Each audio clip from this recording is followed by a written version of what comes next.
So'nmas quyosh. Muallif va ovoz beruvchi Anna. 8-qism. Hurmatli hikoyamiz tinglovchilari, hikoyamizni boshlashdan avval sizlardan kichik bir iltimosimiz bor. Avvalo, qimmatli vaqtingizni biz taqdim etayotgan hikoyalarni tinglashga ajratib, uni mazmunli o'tkazayotganingiz uchun sizlarga samimiy minnatdorchilik bildiramiz. Sizning ushbu qimmatli e'tiboringiz biz uchun juda qadrli. Agar hali kanalimizga obuna bo'lmagan bo'lsangiz, bizni qo'llab-quvvatlash maqsadida kanalimizga obuna bo'lib qo'yishingizni so'rab qolamiz. Chunki obuna bo'lish orqali siz yangi hikoyalarimizdan birinchilardan bo'lib xabardor bo'lasiz. Eng muhimi esa bizning ijodimiz, mehnatimiz va sifatga bo'lgan intilishimiz davom etishiga katta kuch bag'ishlaysiz. Biz har bir hikoyaga, har bir detalga alohida e'tibor bilan yondashishga, sizga yanada ta'sirli, sifatli va esda qolarli ijodiy hikoyalarni taqdim etishga harakat qilamiz. Shunday ekan, kanalimizga obuna bo'lib, bizni kuzatishda davom etishingizni chin dildan istab qolamiz. Rahmat. Endi esa hikoyamizni boshlaymiz.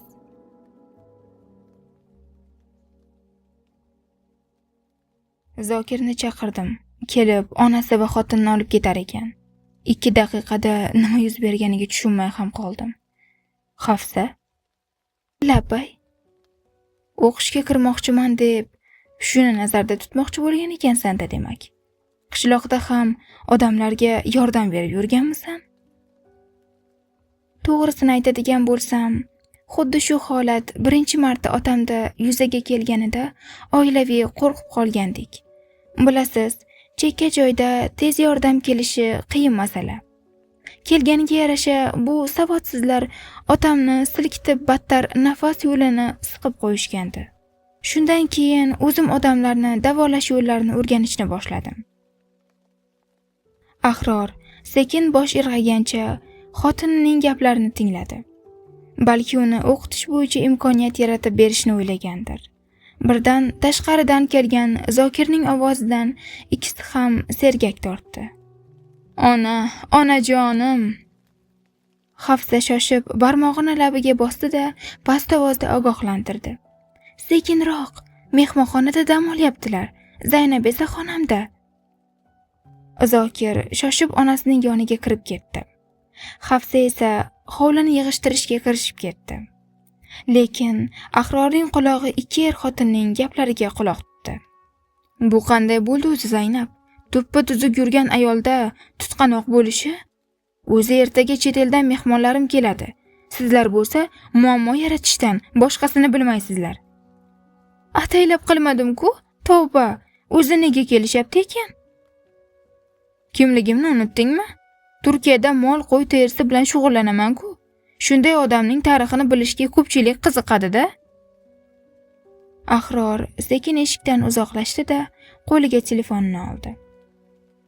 Onasi va Zaynabni uyga olib kelgan badbaxt Zokir ertangi kunni o'ylab tuni bo'yi uxlay olmadi. Turkiyadan keladigan hamkorlariga o'zining ona qishlog'i va bir nechta mahallalarga qilgan beminnat yordamlarini ko'z-ko'z qilmoqchi edi. Shukurki, ishlari doimiy oldinga yurishni boshladi. Endi nafaqat Turkiya, hattoki yana 2 yirik davlatlarga ham hayvon terisini eksport qilishni kengaytira olardi. Quchog'ida tinchgina uxlab yotgan xotiniga qarab, muvaffaqiyatining boshida u ham turganini aslo yodidan chiqarmadi. Agar ertangi muhim uchrashuv o'xshasa, senga sovg'am bor, deb Zaynabning peshonasidan o'pib pichirladi. Nihoyat kutilgan tong otdi. Choy ichishni ham unutib apil-tapil kiyingan Zokir oxirgi marta onasining holidan xabar olib ketishidan oldin xotiniga shipshidi. Bugun Ahrorni onamning tobi yo'qligini bahona qilib chaqiringlar. Kunimni rasvo qilishni istamayman. O'zing ko'z quloq bo'lib tur. Bashang kiyingan chet ellik mehmonlar bilan turk tilida bamayl xotir o'z mahallasini aylanib kerilib gapirayotgan Zokir yaqinda qurib bitkazilgan tomorqasi tomon yetakladi. Baxtsiz hodisa tufayli tomorqamda yong'in chiqqandi, lekin Zokir, ya'ni men yengilmadim. Qayta oyoqqa turib hammasini uddalashimga ishondim. Mana ko'rib turganingizdek, bir necha oydan beri sizlarga o'z sifatli mahsulotimni eksport qilish bilan shug'ullanaman. Gapini tugatgach, mehmonlarni yeb icharga olib ketishga chog'lanayotgan Zokir qo'lida bir stakan bankada sut bilan ketayotgan Dilnoza tomonga ko'zi tushdi. Turkiyalik mehmonlariga mashinaga bemalol borishlarini aytib, o'zi gerdayib, sochlari uzun qiz tomon irshayib yurdi. "Ha, Dilnoza, qalaysan? Haliyam mahallamizdan sut tashib yuribsanmi? Agar vaqtida menga turmushga chiqqaningda, hozir xonimlardek yasharding. Sen nima qilding? Endi kuningni ko'r. Otangdan ham butun mol qo'yini tortib olib, xonavayron qildim. Senga faqat Xudo bas kela oladi, Zokir. Boshqa gapim yo'q. Tilingga ehtiyot bo'lgina. Eshitishimcha, yaqin orada to'ying emish. Yana to'yi buzilgan qiz deb butun mahallaga nom chiqarmagan." Zokir kulib tahdid qilgancha ortiga burilib mashinasi tomon ketdi. Lekin bilmasdiki, qiz cho'ntagidagi hayot-mamot masalasini hal qiluvchi ovozli xabar telefonga yozib olinganligini. Dilnoza mashinasini changitib qishloqni tark etayotgan Zokirga oxirgi bor qarab, o'ylab o'tirmay ovozli xabarni kerakli insonga yubordi. Zokirning uyida onasidan xavotir olish barobarida choy ichib suhbatlashib o'tirgan Ahror esa telefoniga kelib tushgan xabardan lab chetida jilmaydi. Mehmonlari bilan bazmu jamshid qilib o'tirgan Zokir telefoniga bo'layotgan to'xtovsiz qo'ng'iroqlarga e'tibor ham bermadi. Chunki bugun eksportini kengaytirish bo'yicha yangi shartnomaga qo'l urgandi. Xursandchilikdan yayrab o'tirayotgan bir paytida nihoyat joniga tegib tashqariga chiqdi. Nima bo'lyapti? Hech bo'lmasa shu bugun tinch qo'ylaring. Zokir aka, ustingizdan shikoyat tushibdi. Kimning haqqi bor? Mendek obro'li odamning ustidan shikoyat qilishga. Mayda-mayda qilib tashlayman hammasini. O'ynashmasin. Kimni emas, kimlarni deng. Bu safar ish jiddiy. Politsiya mahkamasida asabiy o'tirgan Zokir tinmay qarshisidagi kameraga qarab qo'yardi. 4 devor ichida ilk bor qamalib qolgani uchunmi yuragi siqilib ketdi. Oxiri stolga zarb bilan urib o'rnidan turdi. "Xo'y, kimdir nega bu yerda meni qamab qo'yishganini tushuntiradimi, yo'qmi? Aybim nima? Agar adashib yoki bilmasdan xato qildik degan gapni aytsangiz, hammangizni quritaman. Sizlarni deb muhim mehmonlarni tashlab keldim." Shovqin ko'tarmang. Politsiya mahkamasi katta xolangizni uyi emas. Ichkariga kirgan komissar do'q-qurtida qo'lidagi daftarchasini stolga tashladi. Zokirga o'tirishga ishora qilib, o'zi ham kursidan joy egalladi. Xo'sh, Zokir Ziyoyev, ustingizdan shikoyat tushgan. Bu haqida eshitib bo'ldim. Balki qaysi ahmoq shu ishni qilganini ham aytarsiz. Bekorga ayblov bo'libdi. Baribirga ham chiqarib yuborasizlar. Afsuski yo'q. Ish sudgacha olib boriladi. Bundan tashqari shikoyat bir emas, balki bir necha odamning ustidan yozilgan. Qishloqdoshlaringiz tomonidan. Nima? Qo'ysangizchi. Ular meni yaxshi tanishadi. O'zimniki tugul, hattoki narigi mahallaga ham qancha yordamim tekkan. Qarang-a, tuzingizni yeb tuzingizga tupurishibdi-da demak. 2 kundan keyin sud boshlanadi. Men advokat istayman. Bu qanday ahmoqlik? Ertalabgacha politsiya mahkamasining zax bosgan kichik xonasida och nahor qolib ketgan Zokir hech bo'lmasa advokat yollashni iltimos qildi. Boshiga bunday kulfat ilk bor tushgandi.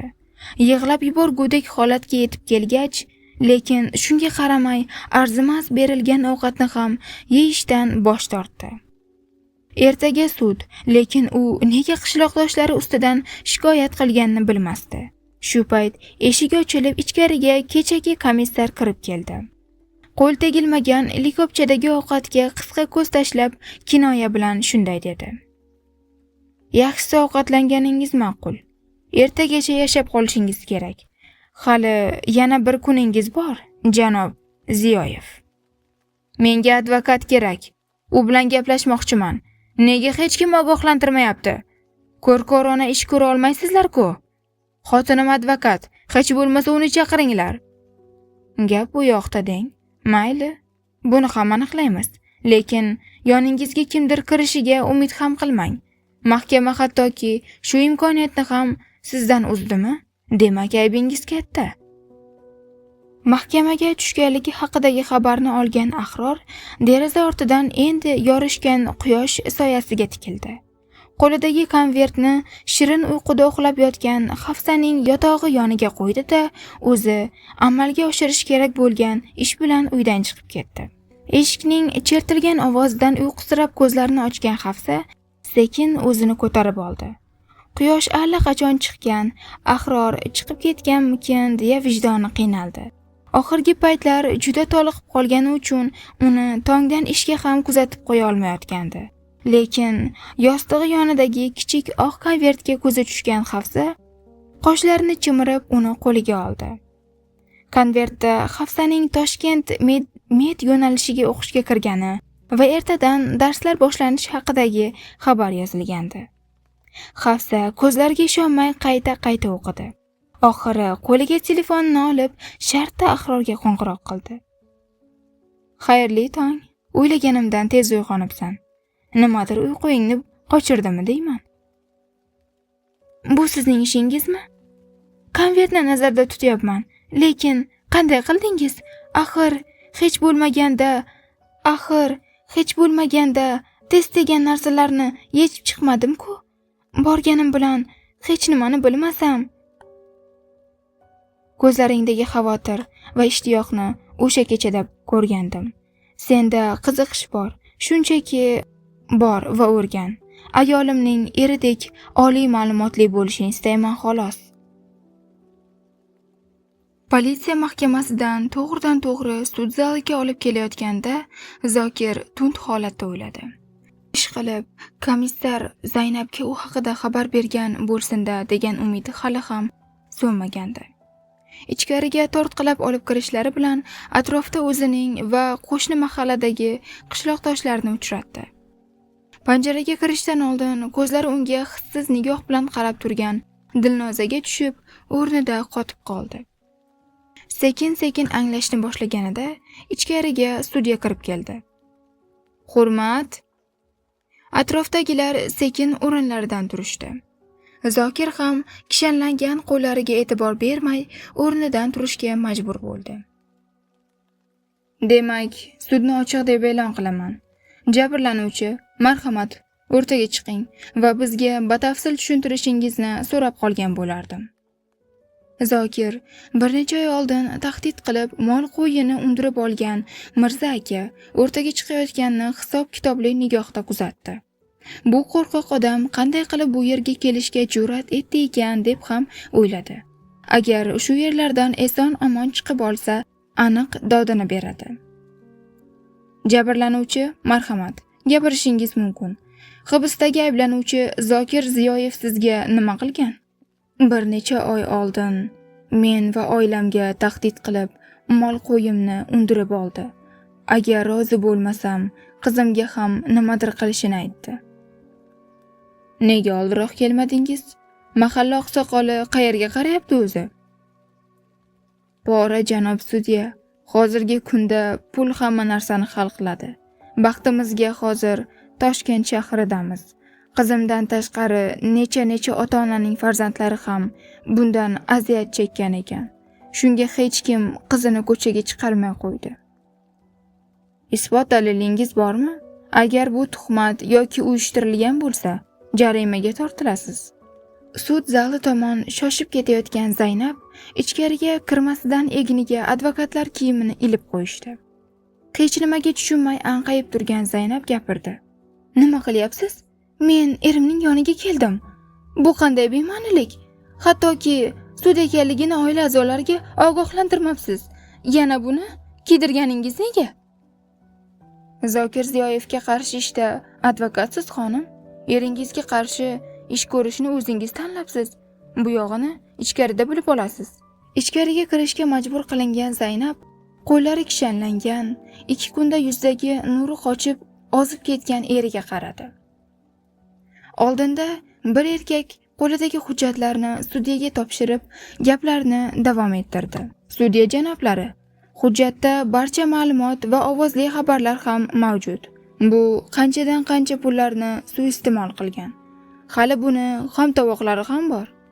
Bizga beminnat yordam bergan advokat Zaynab xonimga rahmat.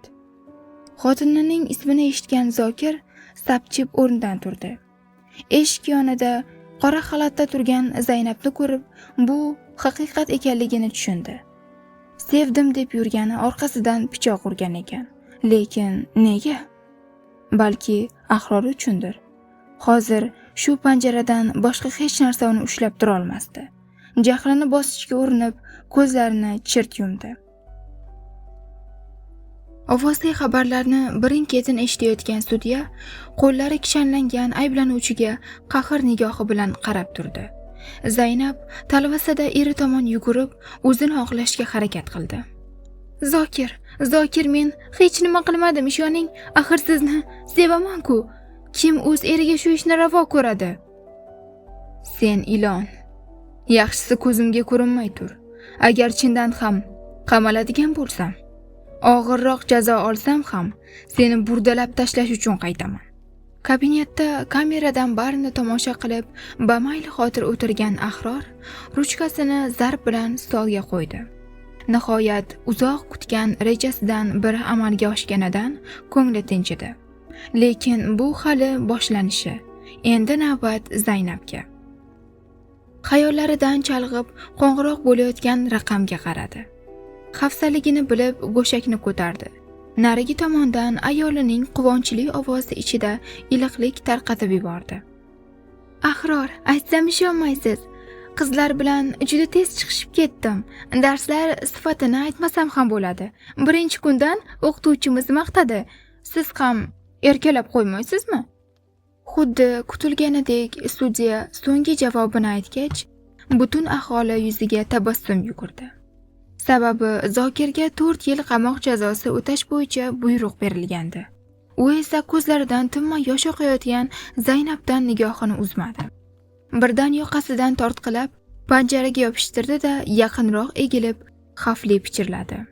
Qilgan ishing uchun tovon to'laysan, hali suyukli xotinjonim. Teringni tarangdan qiynab shilib olaman. Boshidan senga ishonmasligim kerak edi o'zi. Ahrorni qo'rqmasdan shu ko'yga solgan sendek suyuq oyoqdan yana nimani ham kutish mumkin? Meni kut. O'qdingmi, meni kut. Qo'riqchilar ajratib olmaganda Zaynab shu yerni o'zida jon taslim qilardi. Hali ham hovurdan tushmagan Zokirni sudrab olib chiqib ketishdi. Zaynab bo'lsa bundan keyingi hayotini o'yladi. Agar hozir kelinlik uyiga borsa, qaynonasi aniq tirik qo'ymaydi. Zaynab qo'rquvdan kelinlik uyiga emas, balki tug'ilib o'sgan qishlog'iga yo'l oldi. Chunki qaynonasi aniq uni tirik qo'ymasligini bilardi. Eski xonasiga kirib bir burchakda tiqilgancha o'ylandi. Nega va qanday bu narsa yuz berdi?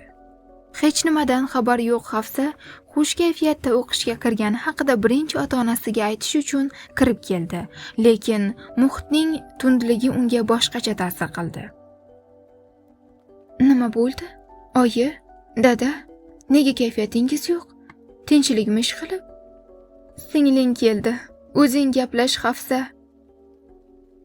Noxush narsa yuz berganini sezib, shoshilib ichkariga kirdi. Devorning bir burchagida yig'lagandan ko'zlari ishib ketgan singliga qaradi. Opa, boshimga kulfat tushdi. Zaynab yig'lab yuborgach, o'ylab o'tirmay bag'riga bosdi. Bo'lgan voqeani birin-ketin eshitgach, karaxt ahvolda o'ziga kela olmay qolgan Hafsa, Zaynabning sochlaridan silashdan boshqasiga qo'l kelmasligini bilardi. Birdan tashqaridan kelayotgan baqir-chaqir ovozi ikki qizni ham sergak tortishga majbur qildi. Bu Zokirning onasi edi. Kasofat qizingizni chaqirib chiqing, yoki o'zim kirib sudrab olib chiqaman. Yakka yagona bolaginamni qamoqqa tiqdi bu badbaxt. Chiq bu yerga. Zaynab yig'lamsirab chiqqach, o'ylab o'tirmay sochidan tortqilab yerga sudradi. Hamma bir bo'lib himoya qilaman degan bir paytda orqadan kelgan ovoz hammani don qochishga majbur qildi. Undan qo'lingizni torting, xola. Zaynabni orqasiga olib himoya qilayotgan erini ko'rgan Hafsa ko'zlariga ishonmadi. Xuddi o'z suyuklisi himoya qilgandek ikkisining ham barmoqlari birlashgandi. Hafsa xayollaridagi shubhasi haqiqiy emas deya umid qilardi. Shunday bo'lsa, nega Ahror bir bora uning ko'zlariga qaramadi? Bir qadam oldinga chiqqanidan keyingina Ahror qisqa nigoh tashladi-da, xolasini ogohlantirdi. Mendan xafa bo'lmang-ku. Surbet o'g'lingiz qilganiga yarashasini oldi. Sirenalik qotillardan ham battar ishlarni qilgan. Nega bunda Zaynabni ayblayapsiz? Kuchingiz ojizaga yetdimi? Savollaringizga javob bera oladigan yagona odam Zokirning o'zi. Endi ruxsat bersangiz, biz ketaylik. Ahror shunday deya Zaynabni tortqilab olib ketayotganida 2 qadam bosganidan keyin yurishdan to'xtadi. Ortiga burilib Hafsaga qaragancha, "Qolasanmi yoki ketasanmi?" Hafsa hali ham eri bilan singlisining birlashgan qo'llariga qarab og'ir yutindi. Ichidagi rashk uchquni ustun kelib, ularning yoniga bordi-da, Ahrorni o'zi tomon yaqinlashtirdi. Er qayerda bo'lsa, xotin ham o'sha yerda bo'ladi. Zaynabni o'z uyimizga olib kelgach, alohida xonaga joylashtirdik. Lekin yuragimda hali ham g'ulg'ula bor edi. Xuddi Ahrordan ajralib qoladigandek his qildim. Yotog'imda shiftga tikilgancha shularni o'ylarkanman, shkaf yonida kiyimlarni almashtirayotgan Ahror sekin va ravon ohangda gapira ketdi. Xafa bo'lganingni bilaman, lekin Zaynabni bu holatda tashlab keta olmasdik. Xolamning vajohatini ko'rding-ku o'zing. Bir og'iz ham gapirmadim. Endi iliqlashayotgan munosabatlarimiz qayta sovuqlashib qolganini his qilardim. Yostig'imni siqimlagancha boshqa bir og'iz gapirmay uxlash uchun yotoqqa yaqinlashayotgan Ahrorni orqamda his qildim. Xuddi hech nima bo'lmagandek pinagini ham buzmasdi. Tonggacha ko'zimga uyqu kelmadi. Tuni bo'yi yonimda uxlab yotgan Ahrorni kuzatib chiqdim. Uxlab qolsam, singlimning yoniga borishi haqidagi fikrimdan qo'rqardim. Bir haftadan beri halovatim yo'q. Singlimni olib kelganimizga ham shuncha vaqtdan oshibdi. Bugun Ahrorning uyda qoladigan kuni. Bu degani Zaynab bilan bir joyda. Men esa o'qishga borishni istamayapman. Hafsa, bugun o'qishga bormaysanmi? Tongdan beri o'zingni keraksiz narsalarga ovora qilib yuribsan. Tobim yo'q. Shu bugun bormasam bo'ladimi, Ahror? Unga yangi pishirilgan tuxumni uzatish barobarida ruxsat berarmikin deya umid bilan ojiza qarash qilib turdim. Hafsa, mahoratli aktrisalardek rolga kirma. Axir o'zing o'qishni istaganding. Endi nega bahona qilyapsan? Qancha urinmay uni qolish uchun ko'ndira olmadim. Oxiri hafsalam pir bo'lib, narsalarimni yig'dim-da o'qishga ketishga chog'landim. Lekin xayolim uydagi deyarli xonasidan chiqmayotgan Zaynabda yoki ataylab ketishimni kutgandir. Menga nima bo'layotganini bilmayman-u, qo'rqayotgan narsam, ya'ni Ahrorni yo'qotmaslik edi. Dars tugashi bilan o'ylab o'tirmay uyga shoshildim. Taksidan tushib ichkariga kirganimni bilaman, yig'lab turgan singlimni bag'rida ovutib dalda berib yurgan Ahrorga ko'zim tushdi. Birdan tanam muzlab joyimda qotib qoldim. Bezovta qilmadim mabodo? Adashib boshqa xonadonga kirib qolibman shekilli. Hafsa, bas qil. Shu yerda zaharli gapimni sochishimni istamasangiz, ortimdan yuring. Er-xotin bir suhbatlashaylik-chi. Istamasam ham o'z-o'zidan rashk aralashib gapirib tashladim-da xonamga kirib ketdim. Ko'p o'tmay orqamdan Ahror ham kirdi. Sal ertaroq kelibmanmi deyman. Birato'la o'pishib ketay deb turibsizlar o'zi ham. Mana nega bugun ko'chaga chiqkim kelmagandi. Nega bu yerga olib keldik o'zi? Bir haftadan oshdi. Ota-onamnikiga borsin, shunchalik bo'lsa. Tilingga erk berma. Bu uyda men nima desam shu bo'ladi, o'qdingmi? Ha, yo'q-e. Demak, o'zingizga ham yoqib tushibdi-da, balki boshidan shuni ko'zlab yurgandirsiz. Ha, Maqsadim uni shu uyga olib kelish edi. Bo'ldimi? Zaynabga nisbatan hissiyotlarim tugamagan. Desam nima qilasan? Nima qila olasan? Erlik vazifamni bajarib seni o'qityapman. Kiyintirib, to'la-to'kis yashashingga imkoniyat qilib beryapman. Yana nima kerak senga? Bir eplab farzand dunyoga keltira olmaysan hatto. Qo'lingdan keladigani shu edi o'zi. Shu ishda ham omading chopmadi. Tutaqib turgan joyimda tilim aylanmay qoldi. Ahrorning gaplari ich-ichimgacha singib, butun tanamni zirqiratib yuborgandi.